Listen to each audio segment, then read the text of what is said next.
Le DMS Show. À Montréal, OK, bon, je vois que les deux, vous travaillez ensemble. Tu dirais, c'est quoi le plus gros défi que tu as observé pour les jeunes artistes talentueux comme Yannick Bass?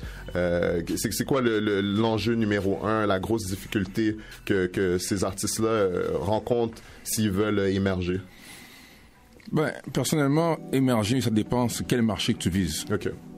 Tu sais, souvent, les gars de Montréal, ils veulent tout percer en France, les rappeurs en français, mais n'ont jamais été en France. Exact. Ou bien, s'ils ont été en France, ils ont été une fois. Et c'est impossible de percer un marché si tu ne comprends pas le langage, la mentalité, la culture de la nation, ce que tu veux percer. Intéressant, ça. It's business. Intéressant. Alors, tu sais, quand souvent, il y a beaucoup de personnes qui m'approchent, qui me disent, Jacques, on a vu que tu connais La Fouine, tu as des contacts avec Booba, tu travailles avec Rof. Oui, c'est vrai, c'est des clients, mais je peux pas les aider. Yep. Parce que même si j'amène un produit et c'est bon, OK. mais le français, quand il voit de l'autre bord, il dit, mais c'est du chinois ton affaire. Ça, c'est un gros débat que tu es en train de lancer ici dans les studios. On l'a déjà eu avec plusieurs artistes.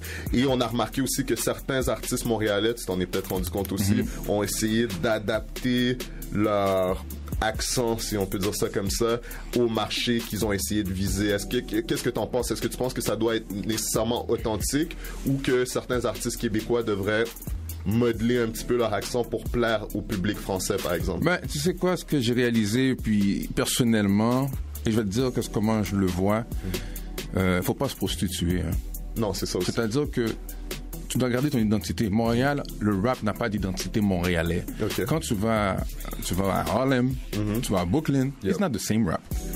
When you go to ATL, you go to Smyrna, you go to Bâton Rouge, it's not the same rap. C'est vrai. Go to LA, it's not the same rap. Donc, ce que je veux dire par là, c'est qu'en France, quand tu regardes le 9, 1, 9, 2, 9, 3, 9, 4, 7, 8, ou bien tu regardes le Marseille, chaque nom que je viens de te donner, c'est pas le même rap. C'est vrai. Et là, les gars de Montréal veulent percer en France et puis essaient de ressembler à 9-2, à 9-4.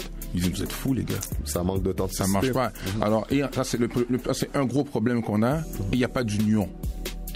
Un autre problème. Il n'y a pas d'union. Montréal est divisé, personne ne veut travailler avec personne. Everybody is on top of his game. Non, c'est vrai. Dans leur tête, tu vois. Donc, je ne veux pas généraliser. Tu comprends? Je vois des artistes qui essayent, qui sont proches du but, mais quand même, je vois quand même qu'il y a un gros problème d'union. En effet, je pense que ça, c'est quelque chose qui revient souvent.